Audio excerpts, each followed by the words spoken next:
But for the next crop of talent, they could be coming out of local schools like the Pima Wrestling Academy in Irmo, South Carolina.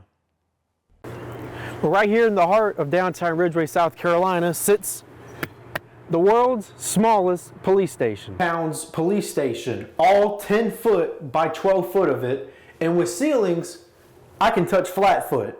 The incident in question took place right here on the stage of the amphitheater. It started right here behind me. It spilled out here to the screen, which knocked the screen over, ending the movie night prematurely. This one here is Athena. She is a Dumerus boa, non-venomous. So she's very passive. She hasn't bitten anybody, but she's non-venomous. She's okay to hold and is one of the premier snakes at the Black Creek Wildlife Center. But the tree pollen, which doesn't really get to me, is very high. And that's what you're all seeing, the yellow stuff all on the ground, on your cars, shoes, houses, whatnot. All of that is going to be tree pollen at the moment. And that's very high at the moment. Now, if we take a look at to our overnight temperatures, it's a Friday night, first Friday night back at spring break.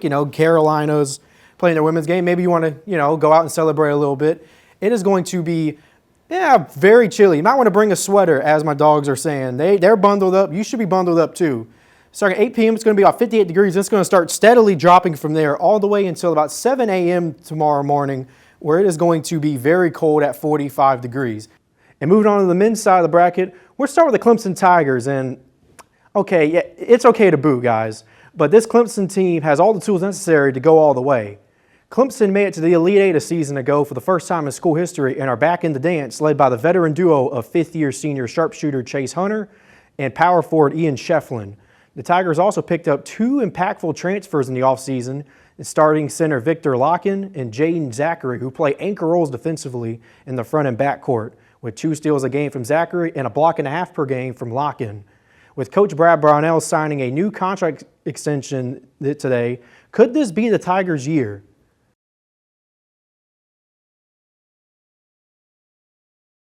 With wildfires raging across the state, fire departments are putting more of an emphasis on prepping for the threat of more fires occurring. And due to Carolina's terrain, the threat is always likely. Well, according to the South Carolina Forest Commission, about 67% of the state is covered in forest land, or about 12.9 million acres. With the winter season being South Carolina's dry season and most state being covered in forest, Jay Joyner, the training captain at Fairfield County, said it's a perfect mix to have wildfires occur. We've been seeing 4 to 6 fires a day lately, with it being as dry as it is.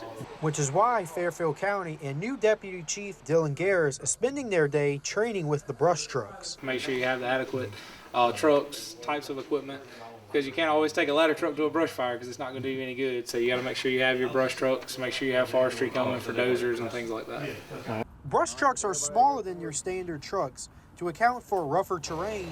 They also carry their own water and have a booster pump for increased water pressure. And the wildfire equipment and uniform is lighter weight than typical to be more maneuverable. With the increased wildfire risk, firefighters hope to keep these brush fires down before they become uncontrollable. For Carolina News, I'm Noah Arnold.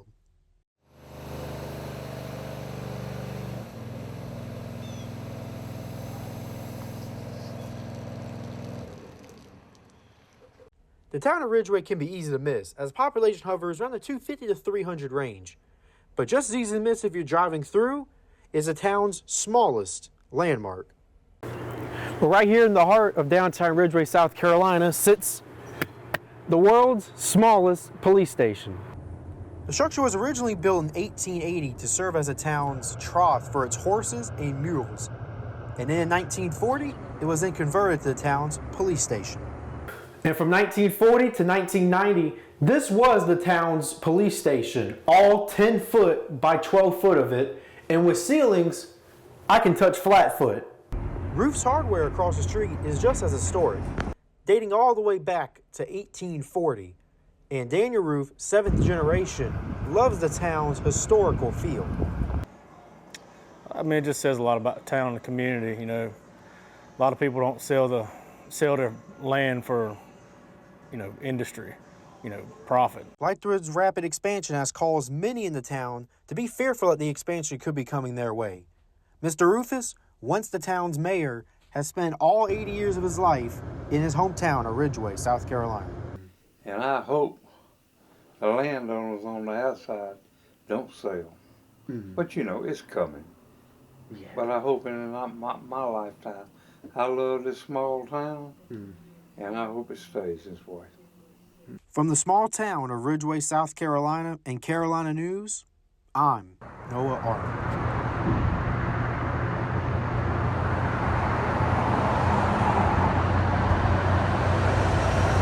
The WWE has been described as a land of giants. It's also been the home to many former college and pro athletes with the likes of Brock Lesnar, Roman Reigns, and even influencers like Logan Paul. But for the next crop of talent, they could be coming out of local schools like the Pima Wrestling Academy in Irmo, South Carolina.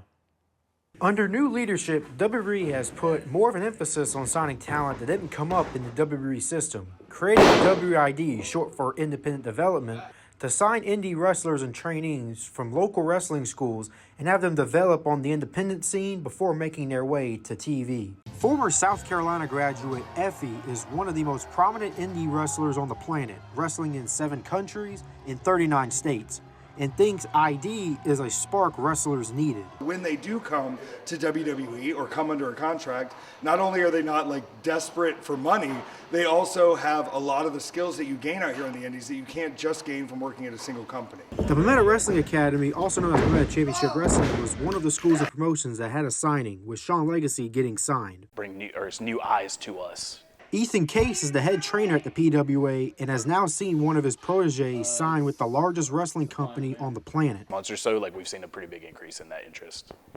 Over those past 6 months, PCW has seen attendance for shows more than double. 20-year-old Erica Demi has been training at the PWA since she was 15 and is now one of the fastest rising stars on the independent wrestling scene, even making an appearance for the WWE. She welcomes the new eyes, but says that it creates a lot more pressure for everyone. But I also feel like some people are gonna, unfortunately crumple under the pressure. I'm hoping I am not one of those people. While the first few months of WID has let a spark on the independent wrestling scene, time will tell just how much of an impact it will truly have. From Carolina News, I'm Noah Arnold.